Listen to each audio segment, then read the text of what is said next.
नमस्कार, आदाब, सत श्री अकाल, जय भीम, जोहार। मेरा नाम है नवीन कुमार। आज हमारे पास कहने को कोई कहानी नहीं है, बल्कि दिखाने को निजाम के इंतजाम के कुछ हर्फ हैं जो इनकलाब की सूरतों से अदावत करते हैं। सबसे पहले देखिए एक तस्वीर।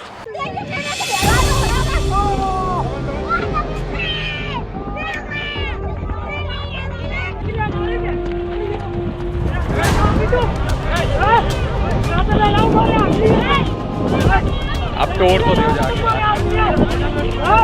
तोड़ तोड़ दो।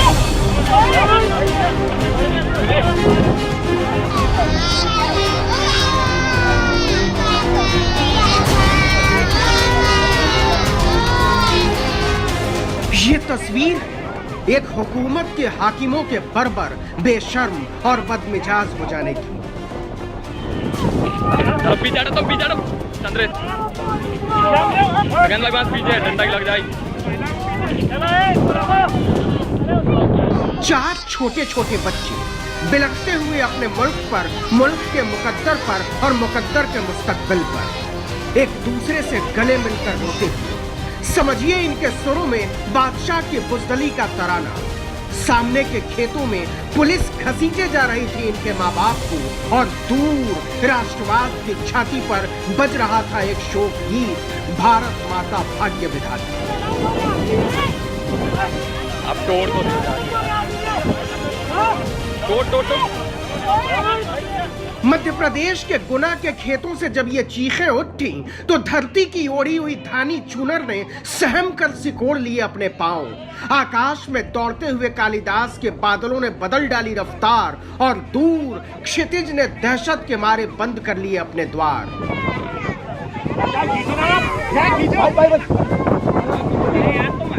कहानी सुनना चाहेंगे हुजूर? सूबा मध्य प्रदेश, थाना कैंट, गांव जगनपुर चक। चाहे तो सुन लीजिए और चाहे तो मुंह फेर लीजिए, क्योंकि ये कहानी है इस चमचमाते हुए देश में गांव के गरीब की, मरते हुए किसान की, सताए गए दलित की, बिलखते हुए बच्चों की। तो बताइए साहिब, सुनना चाहेंगे? सुनना है तो एक शर्त है, और शर्त है कि इन बच्चों की पुतलियों से मिलानी होगी अपनी आंखें, और कहना होगा अपनी छाती पर हाथ रख के कि इस मुल्क की चौहद्दियों पर तुम्हारा भी अख्तियार है। हुआ यूं कि इस जमीन को राजू नाम के एक दलित खेतिहर मजदूर और उनकी पत्नी सावित्री ने बटाई पर लिया है। इस खेत में वो झोपड़ी बनाकर अपने 6 छोटे छोटे बच्चों के साथ रहते थे। ये रही $5 ट्रिलियन के देश में राजू और सावित्री के समूची जिंदगी की गृहस्थी। राजू को मालूम नहीं था कि जो जमीन उसे बटाई के लिए एक दबंग ने टिका दी है, वो एक कॉलेज के लिए ली जा चुकी है। उन्होंने खेती में सारी पूंजी झोंक दी। खेत में फसल लहलहाने लगी। अगले महीने फसल कटने वाली थी कि एक दिन एसडीएम शिवानी राय कवार के निर्देश पर नायब तहसीलदार निर्मल राठौर के नेतृत्व में पटवारी और पुलिस का दस्ता जेसीबी मशीन लेकर पहुंच गया।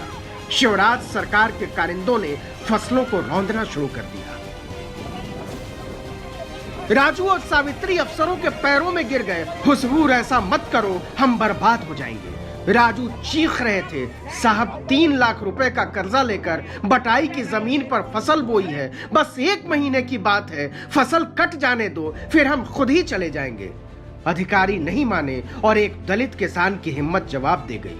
सावित्री दौड़कर झोपड़ी में गई और कीटनाशक पी लिया। देखते ही देखते सावित्री बेहोश हो गई। हरी हरी फसलों के गलीचे पर मां के मुंह से झाग आता देख बच्चे बिलख उठे, लिपट गए उसकी छाती से। सावित्री का बदन नीला पड़ता जा रहा था। बच्चों की चीखें सुन चट्टानों की रूहें भी कांप उठी। अपनी मां के बदन से चिपकी हुई इस बच्ची की तस्वीरें हमारी सभ्यता के सम्मान में लिखी हुई किताबों के लिए देखते ही देखते बोझ में तब्दील हो गई।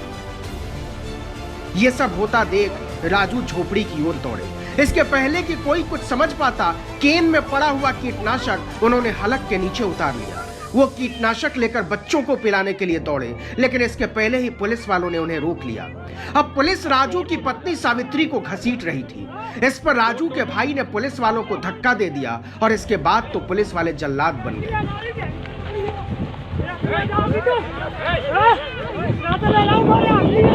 अब तोड़ तो दो जाके यार। तोड़ तोड़ तोड़ तोड़ दो जाके ना। पुलिस वालों ने राजू और सावित्री को ऐसे घसीट लिया था जैसे उनका, उनके बच्चों का, उनके परिवार का दुनिया में कोई अस्तित्व ही न हो। कौन कहता है कि इस मुल्क में औरतों को छूने के लिए महिला पुलिस की अनिवार्यता का कानून है? दलित टोले की औरतों पर हाथ डालना मध्य प्रदेश पुलिस का नैसर्गिक अधिकार है।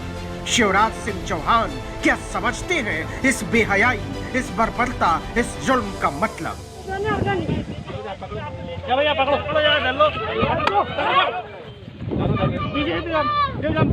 ये किसी की झोपड़ी की ईंट नहीं उखाड़ी गई है, ये इस मुल्क की बुनियादों की ईंटें उखाड़ी गई हैं। वही बुनियादें जिन पर खड़ा होता है एक संप्रभु देश और उम्मीद बांधती हैं सताई हुई आंखें इंसाफ की।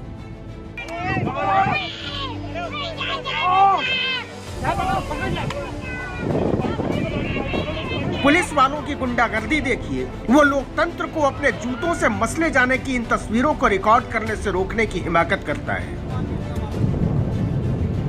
आप अपना काम करिए सर, हम लोग अपना काम कर रहे हैं। शिवराज सिंह चौहान, अगर आप वाकई दलित विरोधी नहीं हैं, तो आपको ये बात साबित करनी चाहिए। इनमें से हर पुलिस वाले को, तहसीलदार को, पटवारी को, अधिकारी को बर्खास्त किया जाना चाहिए, जेल में डाला जाना चाहिए, उन पर मुकदमा चलाना चाहिए। वरना याद रखिएगा, इस जुल्म पर आपकी चुप्पियां सत्ता की अदालतों में भले बरी हो जाए, इतिहास की अदालतें आपको कभी बरी नहीं करेंगी। एक हंसते खेलते दलित परिवार को आपके अफसरों ने रौंद कर रख दिया है। तरुण व्यास, आर्टिकल 19 ब्यूरो।